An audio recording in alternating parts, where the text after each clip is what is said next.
Mūsu šodienas saruna ar Tieslietu akadēmijas direktoru Lailu Jurcēnu vislabāk raksturo viņas redzējums laiktelpā. Tas ir skatījums, kas balstīts vairāk nekā 20 gadu pieredzē tieslietu sistēmā un valsts pārvaldē, kas ļauj ikvienu jautājumu aplūkot plašā un visaptverošā kontekstā. Runājot par izaicinājumiem jaunās iestādes veidošanā, līdz šim paveikto un nākotnes plāniem, viņa uzsver, ka Tieslietu akadēmija ir fundamentāla nepieciešamība ikvienā tiesiskā valstī, lai nodrošinātu ilgspējīgu tiesu varas attīstību.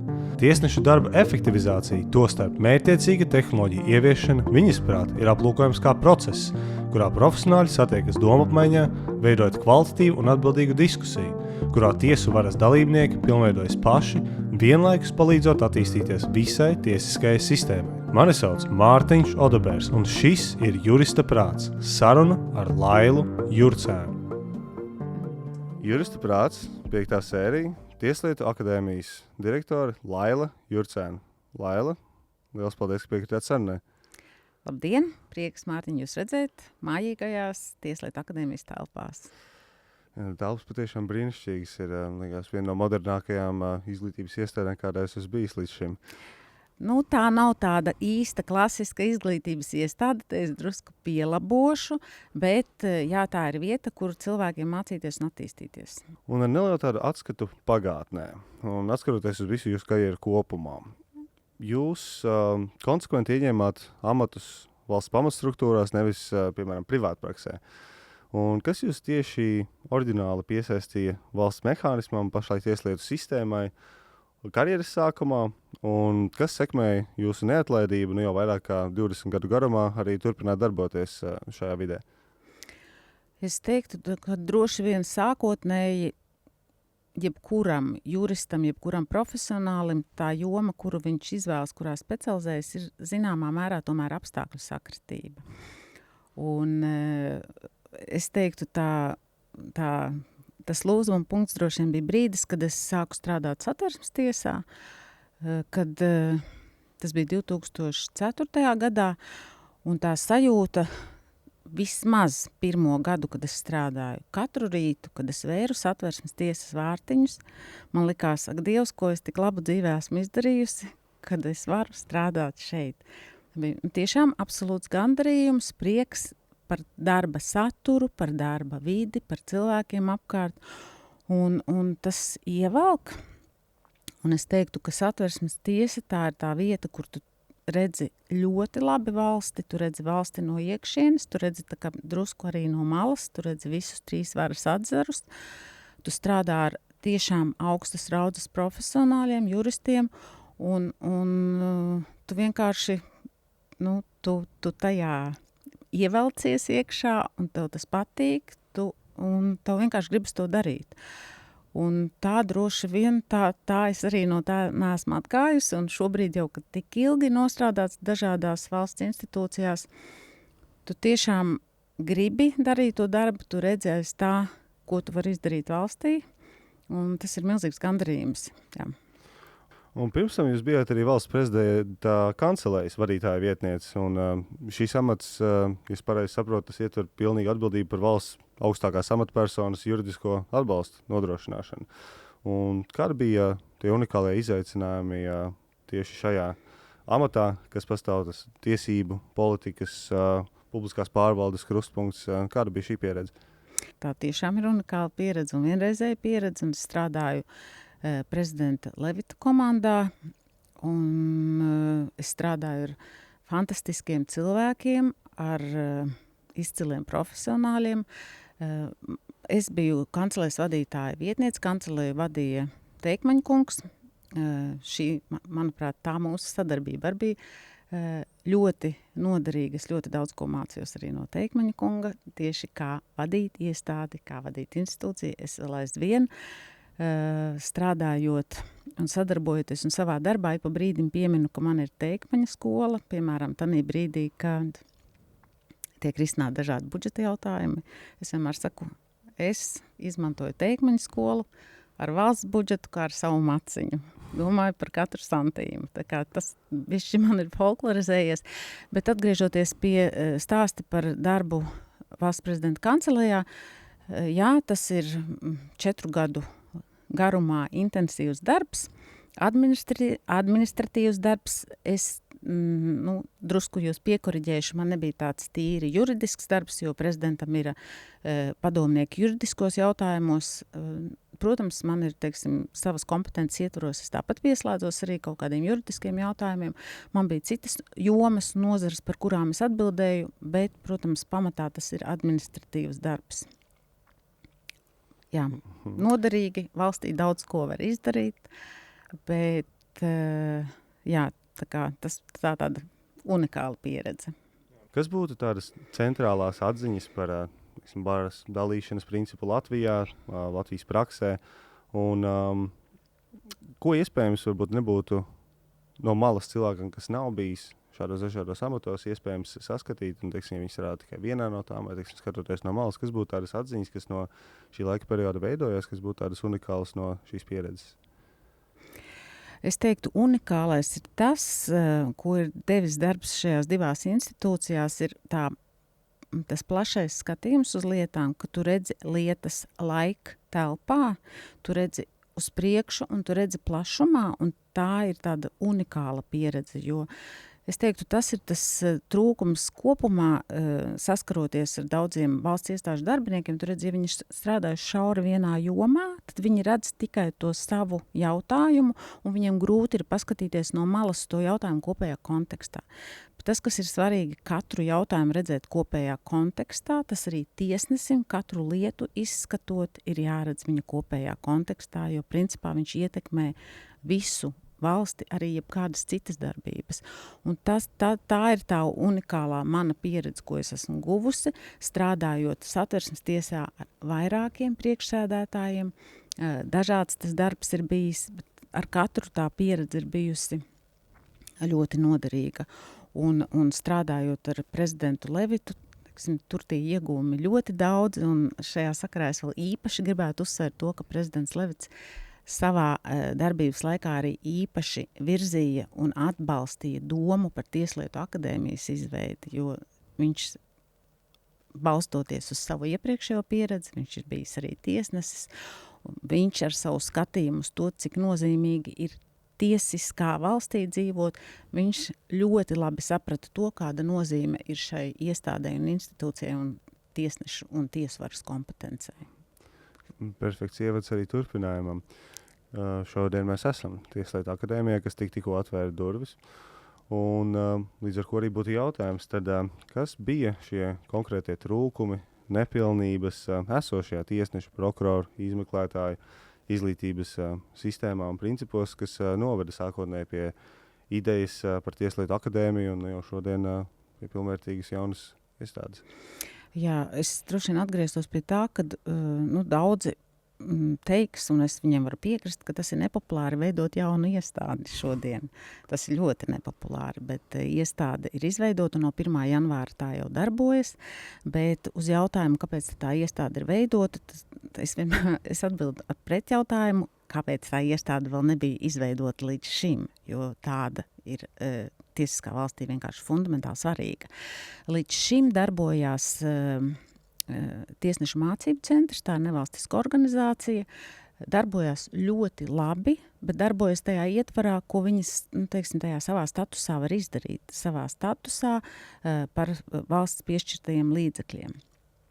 Un, lai attīstītos, lai pilnvērtīgi varētu nodrošināt to funkciju un mācīšanas funkciju un attīstītu tiesu varu, tad šāda iestāde vienkārši ir kā obligāts nosacījums. Tāda iestāde ir visās valstīs, jo tādējādi sadarbojoties gan ar tiesu varu ļoti cieši, gan ar izpildvaru, ir iespēja ne tikai nodrošināt mācības atbilstoši nepieciešamībām, bet tiešām veicināt to attīstības procesu. Jā, tas pretarguments būtu tas, ka mums jau Latvijā ir izcilas universitātes ar izcilām juridiskajām fakultātēm, un tad kāpēc bija svarīgi nodalīt un uztaisīt to kā atsevišķu vienību? Kāpēc Tieslietu akadēmijai bija jābūt nodalītai no pārējām juridiskajām fakultātēm un universitātēm, kas bija līdz šim? Jā, tas ir tas, ko es jau sākumā teicu, ka tā nav kā tāda mācību iestāde. Tā ir tādā klasiskā izpratnē, varbūt teikt, tālāk mācību iestāde. Paldies labajām augstskolām, kuras dod labus juristus un labus speciālistus. Jā, tas ir tas pirmais ceļš, pirmais posms, lai sagatavotu un kļūtu, piemēram, par tiesnesi, par prokuroru, arī par tiesas darbinieku. Bet tā lieta ir tāda, ka sabiedrība attīstās, un sabiedrībai līdzi ir jāattīstās arī visiem profesionāļiem. Un runājot par tiesvaru, te ir tiesiskā valstī tiesai ir ļoti nozīmīga loma, jo tā ir vara, tā saka daudzos jautājumos gala vārdu, kuru vairs tiesiskā veidā izlabot nevar. Līdz ar to tā ir jābūt ļoti kompetentai, tā ir jāapzinās tās aktuālās lietas ne tikai tiesību jomā, bet arī jebkuros citos jautājumos, jo jūs varat izvēlēties jautājumus, intereses, ar ko dzīvē nodarboties. Es varu izvēlēties ārpus arī jurisprudences, bet tie jautājumi var būt viss neiedomājamākie, un visi viņi strīda gadījumā nonāks tiesā. Līdz ar to tiesnesim ir jābūt kompetentam un jāspēj izskatīt visus šos jautājumus, turklāt arī tajā juridiskajā ietvarā, kurš nemitīgi attīstās. Tad to tiesnesim ir, tas ir tikai, man jāsaka, dabīgi, ka likumā ir paredzēts pienākums visā savā karjeras laikā mācīties. Tāds pats pienākums paredzēts prokuroram, un šeit ir tā vieta, kas nodrošina šiem profesionāļiem šo iespēju, jo, teiksim tā, tas laiks ir ierobežots, tā lieta uz galda guļ, un tiesnesim vai prokuroram viņam to zināšanu vajag tūlīt un tagad. Un šeit tiek nodrošināta iespēja reaģēt uz tām nepieciešamībām un tiešām nodrošināt kvalitatīvu iespēju pilnveidoties. Centrālais Tieslietu akadēmijas fokus un vīzija. Tad kā tiek nodrošināts tas, ka mēs sagatavojam šos profesionāļus, ka viņi ir gatavi darboties ar šīm lietām, kā tika minēts par to, kas ir šī vīzija, kas būtu tās prasmes, ka viņiem būtu jābūt, ka tā ir papildu izglītība pēc universitātes, tad kas ir tas, kas šeit tiek ielikts tajā papildus izglītībā, un kas ir tas, kas viņiem nodrošinās šīs iespējas kvalitatīvākam darbam. Tas pirmais klasiskais ir tas, ka mums ir izstrādāts mācību programmas atbilstoši tām kompetencēm, kuras ir jāattīsta tiesnesim, jāpilnveido tiesnesim un prokuroram. Mēs esam identificējuši kompetences, un atbilstošiem kompetencēm mācību programmas, kur ir identificētas tēmas, gan juridiskas, gan arī nejuridiskas tēmas, kādas tad ir jāmācās, lai pilnveidot attiecīgās kompetences. Tad, balstoties uz šīm programmām, katru gadu tiek izstrādāts mācību plāns nākamajam gadam, kuru apstiprina Tieslietu padome, un atbilstoši šim mācību plānam mēs nodrošinām mācības. Mācību plānā no tā milzīgā tēmu klāsta, tās tēmas tiek iekļautas atbilstoši tam, kādas ir identificējuši paši tiesneši, paši prokurori, kādas viņiem ir aktuālās vajadzības.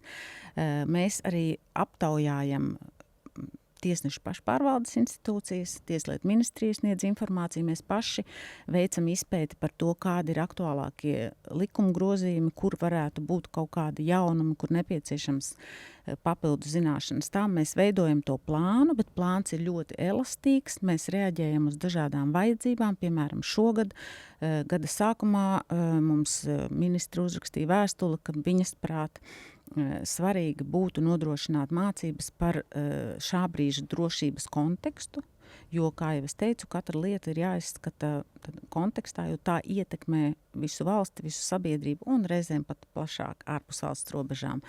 Tad līdz ar to mēs, reaģējot uz šo aicinājumu, mēs organizējām mācības, kur mēs pieaicinām ekspertus, kur tiesneši un prokurori tika iepazīstināti ar aktualitātēm par drošības jautājumiem, par to lielo kontekstu, kurā tad mēs dzīvojam un kas ir būtisks katra strīda izšķiršanā. Liekas, ka varētu būt interesants aspekts skatīties, nodrošināt šādu līmeņu un šādas kvalitātes pieeju. Šobrīd tā aktuālā problēma ir tas, ka mums ir diezgan izplatīts tiesnešu trūkums. Man liekas, ka varētu būt arī potenciāli tā, ka mēs varam pat skatīties uz, kā viens no veiksmes stāstiem potenciāli varētu būt piesaistīt šo speciālistu, vairāk tieši izvēlēties šo nozari, strādāt. Arī varbūt tāds mērķis tam varētu būt. Jā, bet es teiktu tā ir, protams, tiesnešu vakances neaizpildītas, bet šobrīd arī bija izsludināts konkurss uz vakantajām tiesnešu amata vietām. Un es domāju, ka es nekļūdīšos, sakot, ka bija vairāk kā 100 pretendenti pieteikušies, kas ir daudz. Notiks konkurss, atlasīs atbilstoši kārtībai, kāda ir noteikta. Mēs šajā procesā arī iesaistīsimies, jo pirmām kārtām tas, ko mēs atbilstoši likuma prasībām nodrošinām sākotnējās mācības tiesnešiem. Tiesnešiem ir diezgan intensīvas mācības, tad, kad viņi kļūst par tiesnešiem sākotnējā tajā laikā, bet likums mums arī paredz iespēju organizēt mācības pretendentiem uz tiesneša un prokurora amatu. Tas šobrīd mēs līdz tam vēl neesam tikuši, jo vienkārši mēs esam darbības pašā sākumā, jo tās mācības tiks nodrošinātas par maksu. Tur ir jāizstrādā īpaša programma, bet mēs esam procesā šobrīd, lai izstrādātu programmu, lai aprēķinātu, cik tas izmaksā. Un mēs nodrošināsim juristiem arī šādas mācības. Es domāju, tās mācības varēs izmantot ne tikai tie, kas vēlēsies kļūt par tiesnešiem un prokuroriem. Droši vien arī juristi, paskatoties, kāds ir šo mācību saturs, savai pilnveidei tās mācības varēs izmantot. Tas ir veids, kā mēs redzam, kā mēs varēsim, uzlabot to tiesu varas sastāvu, es teiktu tā. Un atskatoties uz visu to ceļu no idejas līdz realitātei, kā jūs minējāt, par šo jau tika runāts jau, kad bijāt kanclē no prezidenta Levita laikiem. Kāds bija tas ceļš un kādi bija lielākie izaicinājumi un kāds bija tas process, kur mēs nonācām no koncepta, no idejas līdz realitātei šodien, kad mums ir Tieslietu akadēmija? Es, jāsaka, sākotnēji pie tiem sākotnējiem izaicinājumiem klāt es neesmu bijusi, bet es esmu dzirdējusi par tiem izaicinājumiem. Man liekas, tā lielā vērtība ir tā, ka šis projekts ir, Tieslietu akadēmija ir tapusi par Eiropas Savienības līdzekļiem. Tiesu administrācijā ir izveidota vesela nodaļa, kura strādāja ar šo Eiropas Savienības finansēto projektu, lai izveidotu Tieslietu akadēmiju, lai nodrošinātu telpas, lai izstrādātu programmas un to visu vēl ieviestu. Projekts beigs strādāt tikai 2026. Gada vidū.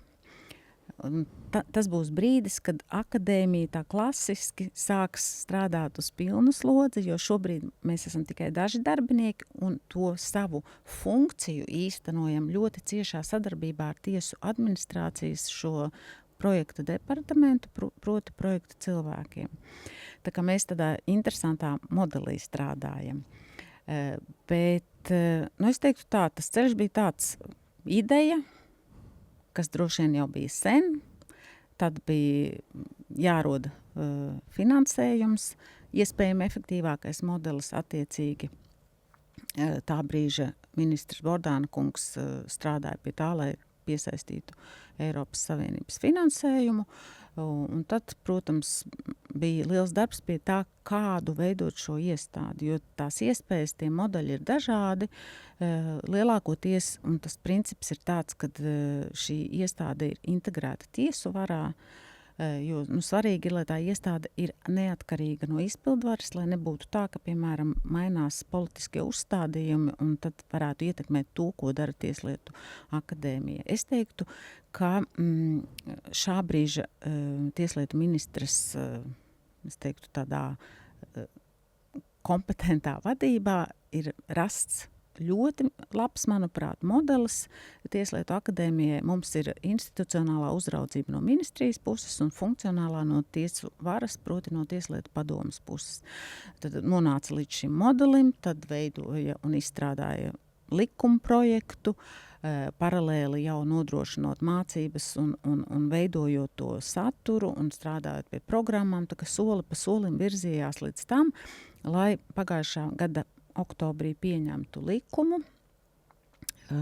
Es domāju, tas arī droši vien nebija viegli, ņemot vērā to, ka bija jāaizstāv politiski ministrei ideja par to, ka jāveido ir iestāde. bet tas tika veiksmīgi darīts. Likums stājās spēkā 1. janvārī, un paralēli tika izsludināts konkurss, meklēja direktori. Es pieteicos uz konkursu, un no 19. februāra oficiāli sāku vadīt šo iestādi. Tā mēs šeit strādājam. Šobrīd strādājam vēl tādā hibrīda režīmā, kā jau es teicu, kopā ar tiesu administrāciju. Bet tā sadarbība ir ļoti laba, veiksmīga, cieņpilna. Varam sadalīt gan pienākumus, gan atbildību. Un līdz 26. gada vidum strādāsim šādi. Un no 26. gada 1. jūlija tad Tieslietu akadēmijā kopā būs 24 darbinieki. Un mēs turpināsim iesākto darbu. Mūsu klients nejutīs pārmaiņas nekādas arī šobrīd. Viņš pretīm redz Tieslietu akadēmiju, un mēs darām visu, lai, nejauktu galvu mūsu klientam. Viņš varētu tiešām efektīvi izmantot to, ko mēs piedāvājam. Un tas skaidrība, lai būtu, ja mēs atgriežamies pie universitātēm, kāds jums ir tas sinerģiskais modelis, kā jūs viens otru papildināt, un kādi jums ir sadarbības modeļi, vai kā jums tiek veidota diskusija ar universitātēm, juridiskās fakultātes, un kā jums veidojas tā izglītības programma tādā kopistiskā skatījumā? Mums ir brīnišķīga sadarbība dažādos virzienos. Mēs arī skatāmies ļoti cerīgi uz sadarbību tālāk, jo daudzi universitātes pasniedzēji, profesori pasniedz arī Tieslietu akadēmijā. Mums ir ļoti laba sadarbība ar juridisko fakultāti. Mēs plānojam arī sadarboties pētniecības jautājumos, prakses nodrošināšanas jautājumos. Šobrīd es esmu uzrunājusi arī maģistrantus par to, ka mēs varētu nodrošināt 2 prakses vietas un vienlaikus iesaistīt viņus mūsu pirmā pētījuma veikšanā, jo likums paredz mums arī pētniecības funkciju, lai tiešām pilnvērtīgi varētu nodrošināt to tiesvaras attīstību. Un šobrīd mēs esam izvēlējušies tādu modeli, tādu pēc iespējas efektīvāku, kad mēs piesaistot arī studentus attiecīgi to pirmo pētījumu veiksim. Bet tā kā es teiktu, tas ir absolūti neatraujami no universitātēm, tas, ko darām mēs viens otru papildinām, mēs skatoties uz to, kādi profesionāļi strādā tiesu varā, kādi ir prokurori, tiesneši, tiesu darbinieki, mēs ļoti labi redzam to, kas būtu vēl pilnveidojams, varbūt augstāko universitātēs mācot un sagatavojot juristus. Un attiecīgi viņi tad nāk un dod mums arī to savu redzējumu. Es domāju, ka noteikti šī ir arī joma, kur ir jāsadarbojas, tāpat kā jebkurā citā jomā, tās ir visas mūsu kopīgās intereses. Vai Jānā Tieslietu akadēmija arī plāno adaptēties mākslīgā intelekta laikmetam un kā? Un vai tieslietu profesionāļu apmācība par mākslīgā intelekta izmantošanu, kā šīs inovācijas varētu tikt ieviestas iekšā, vai tas arī tiks iekļauts pašā mācību programmā? Jā, mēs jau šobrīd nodrošinām tādas mācības par mākslīgā intelekta izmantošanu no dažādiem aspektiem, jo tiesu varā, ja mēs runājam par mākslīgā intelekta izmantošanu, te ir super svarīgs arī tas ētiskais un, es teiktu, arī tiesiskais aspekts. Un tas ir tāds ļoti aktuāls jautājums ne tikai pie mums Latvijā šobrīd, bet par to runā arī citās Eiropas valstīs. Jo tas, ko mēs arī redzam no šejienes, mēs šobrīd redzam, ka advokāti, juristi diezgan intensīvi izmanto mākslīgo intelektu salīdzinoši ar to, kā to izmanto tiesneši un prokurori. Un es teiktu tādām efektīvai darbībai un efektīvu procesu nodrošināšanai nevajadzētu būt tādam disbalansam. Līdz ar to arī tiesu varai maksimāls labums no šīm jaunajām tehnoloģijām ir jāgūst. Tas ir ļoti aktuāls jautājums Eiropā. Šobrīd tiesu digitalizācija, raugoties no dažādiem aspektiem, gan tīri tehniski, kā nodrošināt kaut kādas lietas un jautājumus, gan arī tās prasmes pašiem tiesnešiem, prokuroriem, darbiniekiem, kā pilnveidot. noteikti skatāmies, kā tajā virzienā strādāt. Noteikti ir jāizstrādā arī kaut kādi specifiski noteikumi par to, kā darboties ar mākslīgo intelektu. Jā, es teiktu, lasot tiesneša ētikas kodeksu, šobrīd varētu arī izlasīt visu attiecībā uz mākslīgo intelektu, bet tas ir tāds interpretācijas jautājums, bet vienmēr ir labāk tomēr kaut kādus šos specifiskos jautājumus nedaudz detalizētāk noregulēt. Tas, cik jautājums ir aktuāls, un uz to norāda arī tas, ka, piemēram, tad Latvijā ir Tieslietu akadēmija, bet, kā jau es teicu, visās Eiropas valstīs ir līdzīgas iestādes. Un mums Eiropā ir tāds tīkls, Eiropas Tieslietu akadēmija tīkls, kur šīs visas iestādes sadarbojās. Un nākamajā gadā tas galvenais un centrālais lielākais starptautiskais pasākums, ko šis tīkls organizē, ir mākslīgā intelekta samits. Tas notiks septembrī. Un, ja tagad pēdējos pāris mēnešos bija lielas diskusijas, kurā valstī tas notiks, un bija iespēja pieteikties uz šī pasākuma organizēšanu un konkurēt uz iespēju to darīt. Un man jāsaka paldies maniem kolēģiem, paldies arī ministrijai par atbalstu šajā jomā. Mēs izteicām lielu vēlmi, mēs sevi labi noprezentējām, un mēs esam ieguvuši šo iespēju septembrī šo pasākumu organizēt Rīgā. Tā kā es domāju, mēs pie tā ļoti strādāsim, mēs strādāsim pie tā, lai šis pasākums dotu mums kaut ko, un lai mēs, kā Rīga, kā Latvija, varētu dot arī uz ārpusi, jo, teiksim, es te redzu to milzīgo ieguvumu appusējā devumā. Lai, teiksim, tas nebūtu pasākuma pēc, bet lai tiešām no tā pasākuma, teiksim, kaut kas rastos, kaut kas ir Rīgas, Latvijas, varētu aiziet tālāk uz Eiropu un varētu tikt izmantots. Tā kā mākslīgā intelekta virzienā mēs skatāmies uz to kā rīku, lai efektīvāk varētu nodrošināt šo tiesas funkciju, lai katram cilvēkam, kuram jāsaskaras ar tiesu, tas rezultāts būtu labāks, ātrāks, efektīvāks. Un tieši par šo integrāciju visā tieslietu nozarē mums iepriekšējā sarunā ar Lauru Liepu, tā saruna ievirzījās tajā gultnē, kur no viņa puses izskanēja, ka, lai mēs veiksmīgi varētu integrēt mākslīgo intelektu tieslietu sistēmā, mums būtu nepieciešama vienota pieeja kā valstī. Un tas brīdinājums, kas izskanēja, bija tāds, ka ja mēs kā katra institūcija, katra tiesa, katra prokuratūra, katra ministrija, katra izglītības iestāde, katrs sāks veidot savus rīkus, savus standartus, savas vadlīnijas, tad būs tā, ka tas būs diezgan tāds sāpīgi un neefektīvs process. Un es gribētu jautāt jūsu viedokli par šo, kādai vajadzētu būt mums valstiskai pieejai stratēģijai par mākslīgā intelekta integrāciju tieši Latvijas tieslietu nozarē. Es laikam te paskatītos drusku plašāk uz lietām.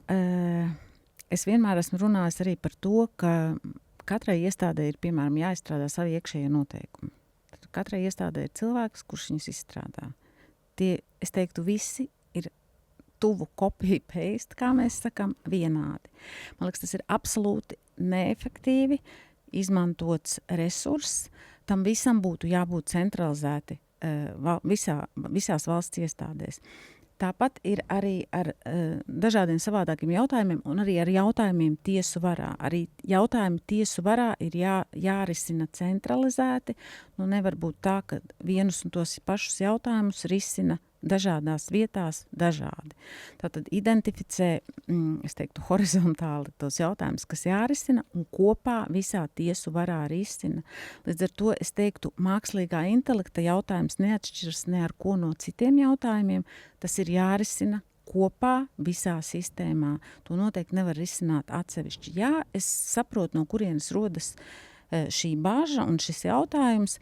Vēsturiski ir izveidojusies tāda situācija, ka tiesu vara ir tā kā nedaudz sadalīta. Tieslietu padome, protams, to visu šobrīd apkopo tādā vienā sistēmā, bet mums ir augstākā tiesa ar savu administrāciju un ir pirmā un otrā instance, tad tiesas, kurām administratīvos jautājumus nodrošina tiesu administrācija.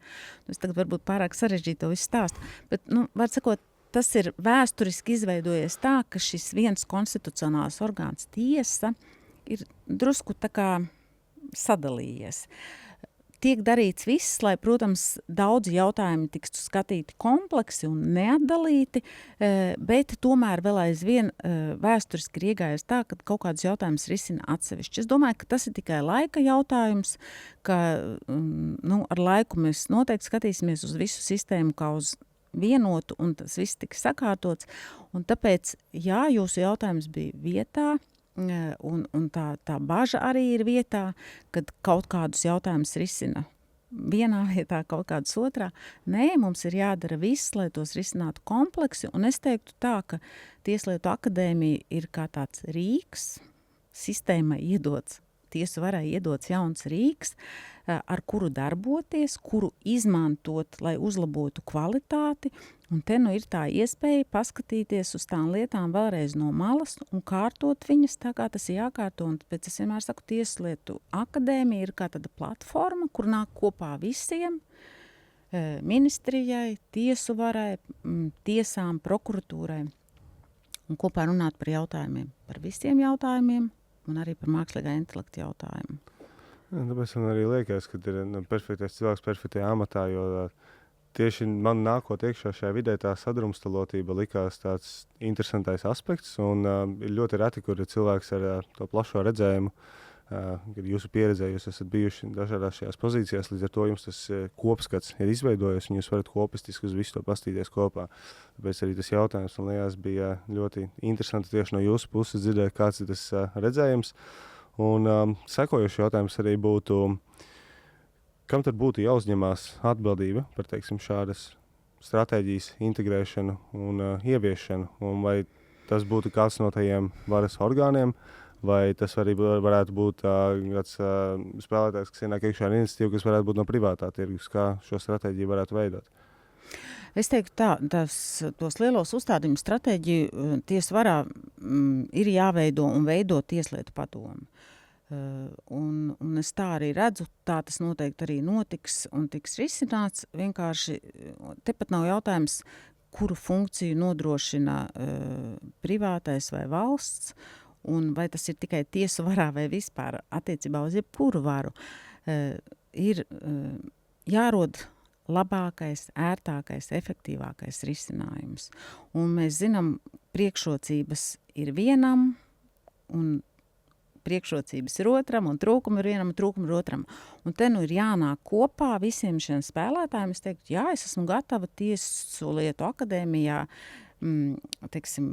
nodrošināt vietu, kur apsēsties pie viena galda visiem un par šo izdiskutēt, ko mēs gribam, kā mēs gribam iet uz priekšu, kā mēs gribam attīstīties un ko mēs redzam, kāds tad ir tam efektīvākais modelis. Tā kā es skatos ļoti pozitīvi gan tanī, kad tiek iesaistīts privātais, nodrošināt kaut kādas funkcijas, gan arī saskatu iemeslus, kāpēc daudzas lietas nodrošina arī pati valsts. Bet te ir tikai vienīgi izsvēršanas jautājums un vērtēšanas jautājums. Tas, es domāju, ilgu laiku neaizņems. Mēs droši vien pie tā strādāsim un tiksim pie labākā risinājuma. Par priekšrocībām runājot, ir arī tā, ka ļoti bieži mums ir tas skatījums par to, ka mazā Latvija, un tas ir vairāk tāda negatīva konotācija, bet no manas perspektīvas skatoties šeit, šis varētu būt viens no tieši mūsu lielākajiem iegūmiem par to, ka mēs esam mazi, bet mēs esam līdz ar to arī centralizēti. Un ja mēs runājam tieši tehnoloģiju integrēšanas kontekstā, tad tā potenciāli varētu būt arī tieši mūsu lielākā priekšrocība. Un jūsu skatījumā, teiksim, vai tieši tas, ka mēs esam mazākā, ciešāk saistītā tieslietu ekosistēmā, mums tā varētu būt potenciāli kā viena no lielākajām priekšrocībām tieši šāda veida tehnoloģiju integrēšanā. Mēs pat varētu kalpot kā Eiropas paraugs un piemērs, kā mēs to varējām efektīvi izdarīt un implementēt un kādu no tā ir iegūma. Noteikti, viennozīmīgi, arī līdz šim ir izdarītas daudzas labas lietas, uz kurām citas Eiropas valstis skatās, teiksim, ar apbrīnu un zināmu skaudību. Mums daudzas tehnoloģiju lietas strādā stipri labāk. un efektīvāk, un tas arī ir iemesls, kāpēc tik ļoti mēs gribējām to mākslīgā intelekta samitu dabūt Rīgā, lai mēs varam tātad dalīties pieredzē, noskaidrot, kur kādam kas ir kaut kas jauns, kas darbojas, bet noteikti atrast kaut ko tādu, ko parādīt arī pārējiem un ko citi varētu izmantot pēc tam.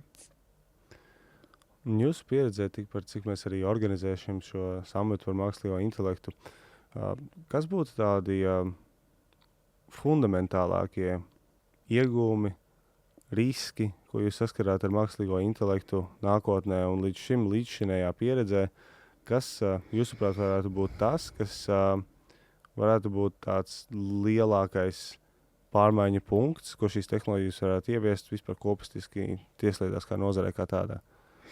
Es vispār skatos uz tehnoloģijām. Nekad neskatos ar bažām par to, kad atņems darbu un aizvietos un viss. Nē, tas ir kā palīgs. Es vispār vienmēr saku, ka tiesnesim tas varētu būt kā tiesnesis strādā ar tiesneša palīgu. Principā es teiktu, mākslīgais intelekts ir otrs tiesneša palīgs.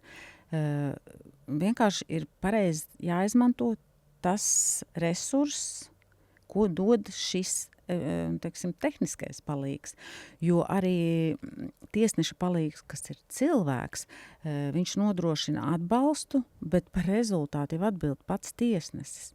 Nevar būt tāda situācija, ka palīgs kaut ko neizdara vai izdara nepareizi, un tiesnesis par to neatbild tāpēc, ka to izdarīja palīgs. Tātad tiesnesis apzinās to, ka viņš atbild par rezultātu. Viņš izmanto palīgu, lai efektivizētu darbu. Un tieši tāpat, tas varbūt izklausās drusku tā,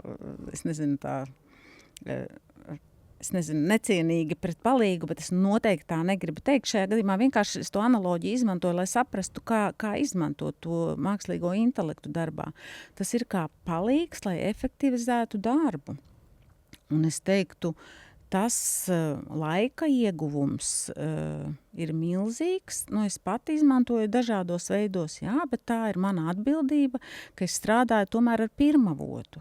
Es izmantoju to procesa efektivizēšanai, un tas, ko es dabūnu ārā no tā mākslīgā intelekta, es jau pārbaudu. Es pārbaudu un skatos, jo mēs katrs, kas izmantojam mākslīgo intelektu, esam redzējuši to, ka, kādas paradoxālas lietas arī no viņa var dabūt ārā. Tā ir mūsu katra atbildība, kā mēs strādājam ar šo rīku. Protams, tur arī tāpēc ir nepieciešams vadlīnijas gan priekš šo tehnoloģiju integrēšanas, gan arī ir jābūt jau izglītības posmā, jau ir jābūt skaidri definētam par to, kas ir izmantojams, kas nav izmantojams, kāpēc eksistē vispār tāda lieta kā specializēta rīki, kur ir tā viņa fundamentāla atšķirība, halucinācijas, jo šajā nozarē halucinācija nav vienkārši risks, tas ir eksistenciāls risks. Tur ir viena kļūda, viena halucinācija, un tur cilvēkam beidzās karjera, un problēmas ir milzīgas. Līdz ar ko tur noteikti ir jādomā par to, kā tas tiek paskaidrots un integrēts atbildīgi. Tas arī tāds ļoti pareizais vārds, ko izmantot, kas bija iepriekš teicis, atbildīgi izmantošana, jo pirmavots joprojām ir tas, uz ko būs jāveido atsauces, un tas gala lēmums vienmēr paliks cilvēku pusē, un arī ļoti precīzi atziņa par to, ka nebūs tā, ka viņš aizstās šo speciālistu, bet viņš vienkārši ļaus šiem speciālistiem izdarīt daudz, daudz vairāk. Runājot par tiesnešu palīgiem, runājot par advokātu palīgiem, viņiem ir apjomīga datu analīze, kas tiek veikta, lai veiktu šīs juridiskās izpētes, mūsu kontekstā, kas tas būtu. Un tas vienkārši palīdz ātrāk izdarīt šo darbu, kas ir tieši šis manuālais darbs, bet šī domāšana un šī spriest spēja, tas jau ir šī speciālista pārziņā, tas ir vienmēr tā bijis un tas vienmēr būs. Ir par to argumentu, kas tika pareizi pacelts augšā, ka viņš neaizstās viņus. Jebkurš cilvēks, kurš nāks arī un būs iesaistīs, tiesu procesos, viņš nekad negribēs, lai sistēma pieņem lēmumu. Un līdz ar to tā kā mēs arī nekad negribētu nonākt sistēmā, kur sistēma pieņem lēmumus.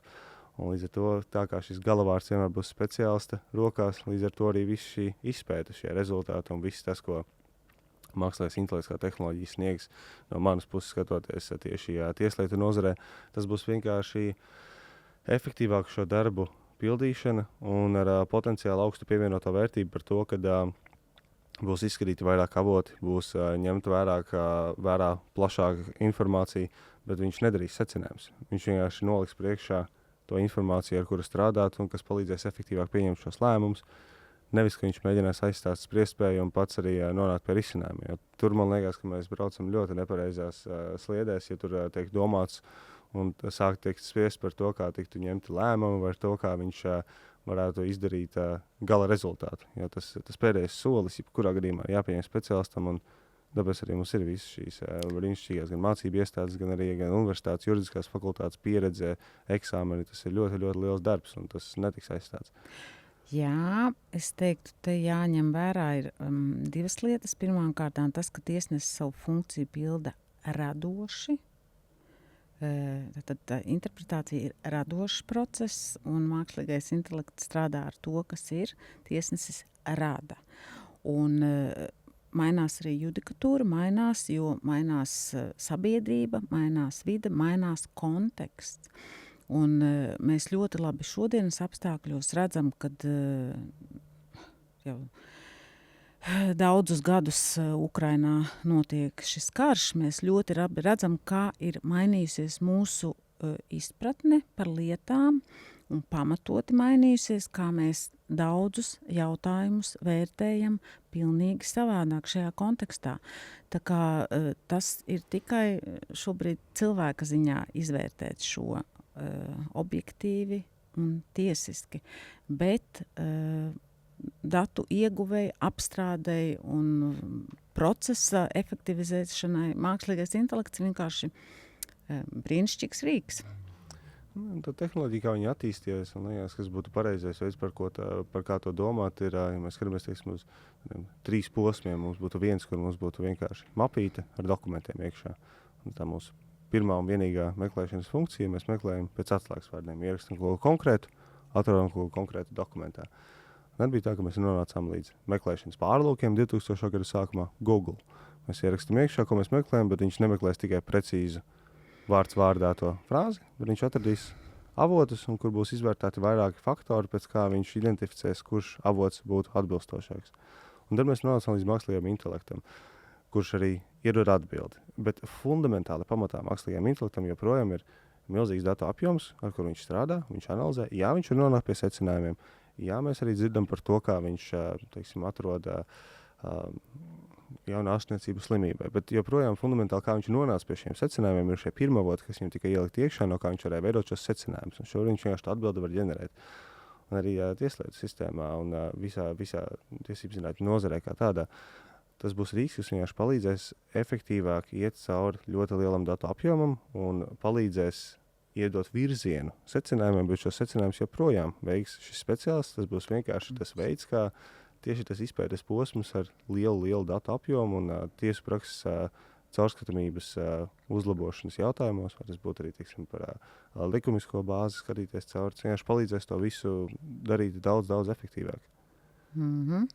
Jā, man vēl pirms dažiem gadiem man likās, ka ģeniālākais, ko cilvēks ir izdomājis, ir Ctrl+F funkcija.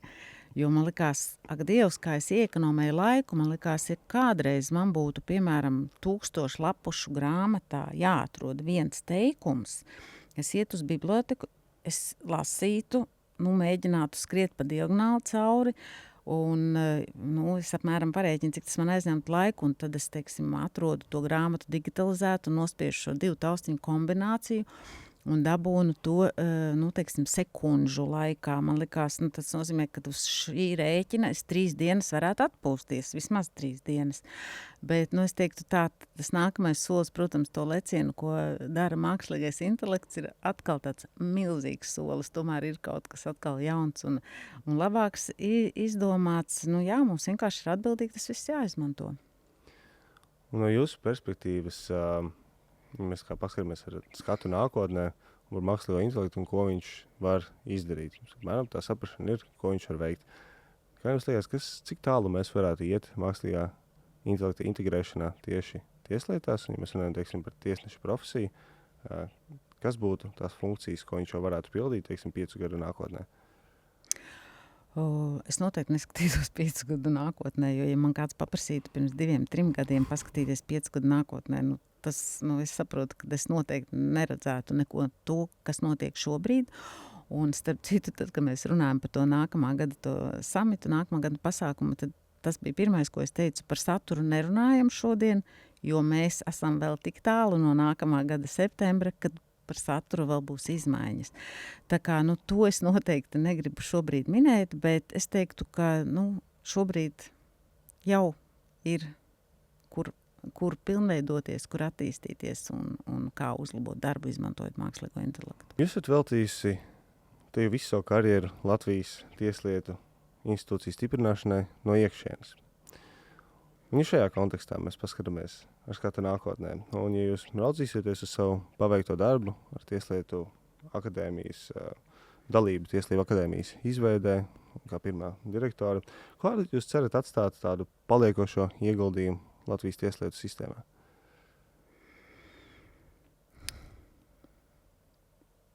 Es teiktu tā, es noteikti gribētu sakārtot ar tiesnešu darba efektivizāciju saistītus jautājumus, ar tiesu varas atbildīgumu saistītus jautājumus, cik tā to mēs Tieslietu akadēmijā varam izdarīt. Noteikti gribētos strādāt pie tā, lai mēs attīstītu un izveidotu tādu mācīšanās kultūru, proti to, ka mēs pieņemam vienkārši, ka tā mācīšanās tā tad ikdienas sastāvdaļa, ka mēs mācāmies paši un dalāmies tajā, jo man liekas, tā ir tāda liela šī mācīšanās un attīstības sastāvdaļa, ka mēs iemācāmies arī dalīties. Tu izlasi kaut ko, tu konstatē, tu esi kaut ko atradis un tu ej pie kolēģiem un tu runā, tu stāsti, jo viņiem tas arī var būt noderīgs. Un tāpēc es arī to mācību procesu redzu. Tas nav tāds klasisks lekcija un pēc tam tests. Tas ir vairāk kā process, kur satiekas profesionāļi, kur kāds, protams, par to zina kaut ko vairāk, viņš ir specializējies tajā, viņš ir pētījis vairāk, bet arī jebkurš cits ir augstas raudzes jurists, kurš ir strādājis ar šiem jautājumiem, viņam ir viedoklis. Līdz ar to, teiksim, notiek tā domapmaiņa, es daru tā, viņi dara tā, es tur lasīju, kad ir tā, ko tu par to domā, un tu vienkārši tā kvalitatīvā diskusijā, tu pats pilnveidojies un palīdz pilnveidoties sistēmai. Tas ir tas mans sapnis, veidot šādu vidi. Droši no malas to varēs labāk redzēt, kā tā vide būs veidojusies šajā virzienā, bet mēs daram, mums ir plāns, kā mēs solīti pa solim to varēsim pilnveidot. Un man tas milzīgais prieks un gandarījums ir, ka pašā sistēmā, gan prokuratūrā, gan tiesu sistēmā ir ļoti daudz profesionāļi, kas domā līdzīgi kā es, kas sadarbojās, kas atbalsta, jo es to nebeigšu atkārtot, ka Tieslietu akadēmija neko nevar izdarīt viena pati, mēs varam izdarīt tikai kopā ar sistēmu strādājot, un es tiešām to ļoti izjūtu, šo sistēmas atbalstu un šo sistēmas iesaisti šobrīd jau aktīvu akadēmijas darbā. Cilvēkiem rūp, viņi domā par to, kā šo rīku efektīvāk izmantot, un mēs tikai vienīgi kopā to varēsim izdarīt. Tā kā es gribu cerēt, ka pēc 5 gadiem varbūt mēs runāsim, būs jurista prāts 505, piemēram, un mēs atgriezīsimies un paskatīsimies, kas tad ir izdarīts. Brīnišķīgi. Milzīgs paldies. Tie ļoti jauki vārdi, un es gribētu arī no jūsu puses veltījumu. Kāds jums būtu veltījums tad arī nākamajai paudzei, kas šobrīd uzsāk savas studijas šajā visā nozarē, un būs jaunie speciālisti, kas veido šo nākotni, kas būtu jūsu padoms viņiem? Padoms ir noteikti mācīties, atbildīgi mācīties un mācīties. Proti to darīt efektīvi un saprast to, ka tu viens nevari sasniegt lietas un izdarīt. Tas, kas man liekas mums ir, kā latviešiem, kas ir viensētās dzīvojuši un tādi vienpaši, ir jāmācās sadzīvot, dalīties. Un tas attiecas arī uz mācību un attīstības procesu. Tā kā jaunie juristi, kas mācās mācīties paši, mācīties kopā. Un tagad intervijas noslēgumā mums arī tradīcija, kur mums iepriekšējais viesis uzdod jautājumu nākamajam viesim.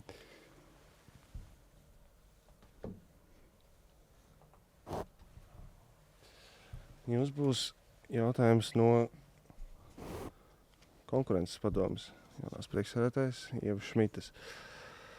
Kas būtu tās lietas vai soļi, kas būtu jāveic, lai tiktu veicināta Latvijas konkurētspēja? Es teiktu, atbildīgi jādzīvo. Atbildīgi jādzīvo katram un jādara darbs, tas, ko tu proti un tas, ko tu gribi darīt. Un tad jau droši vien tā konkurētspēja arī augs.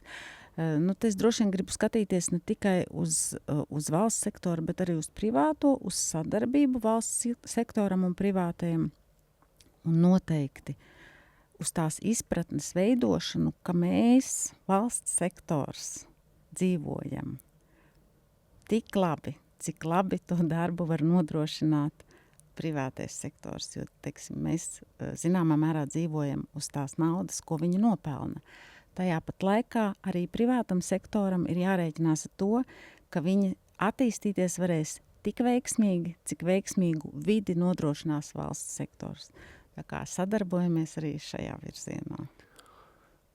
Uz šīs nots es tomēr atļaušos, jo iepriekšējais jautājums būtu ļoti perfekti pielāgots turpinājums, un šis bija jautājums no Laura Liepas, kas bija Ievai, bet es gribētu uzdot arī jums. Pēdējos gados iezīmēs tendence, ka skolu beidzējiem mazāk interesē jurisprudences studijas. Un kā pārliecināt pēdējo klašu audzēkņus par studijām tieslietu jomā? Un kas būtu pārliecinošākie argumenti? Mēs vispār esam par to domājuši. Mēs esam domājuši, ka mēs varētu taisīt atvērto durvju dienas Tieslietu akadēmijā, jo es domāju, ka jaunietis, kurš atnākt uz mūsu telpām, kurš redzētu to vidi, kādā mēs strādājam, kādā notiek šeit mācības un attīstīšanās process, droši vien, kad vairāk gribētu darboties šajā jomā. Tā kā tas ir viens no veidiem, kā mēs šeit Tieslietu akadēmijā plānojam uzrunāt jauniešus. Nē, es domāju, gan jau tāpēc, ka man ir bijis iespēja studēt ārvalstīs, un jāsaka godīgi, pat Nīderlandē, ne Parīzē mums nebija šādas telpas un šādas iespējas, un tas ir patiešām brīnišķīgs darbs, kas šeit ir izdarīts un ieguldīts, un ir patiešām liels prieks skatīties par to, kādā kvalitātē, kā šeit ir pieejas, un kā arī no manas puses tehnoloģija integrācija par to, cik jums ir viss ļoti, ļoti moderni sakārtots, un tā vide mācībām tiešām ir ļoti iedvesmojoša. Jā, vide ir ļoti svarīga. Eiropas Tiesību akadēmijas direktors teica, tā nav Eiropā nekur kā pie jums, bet kā mēs visi zinām, tas ir ietvars ar saturu. To piepildīs tikai un vienīgi paši cilvēki, un mēs to noteikti piepildīsim ar labu saturu. Milzīgs paldies jums par sarunu, un tagad arī jums ir iespēja uzdot jautājumu mūsu nākamajam viesim.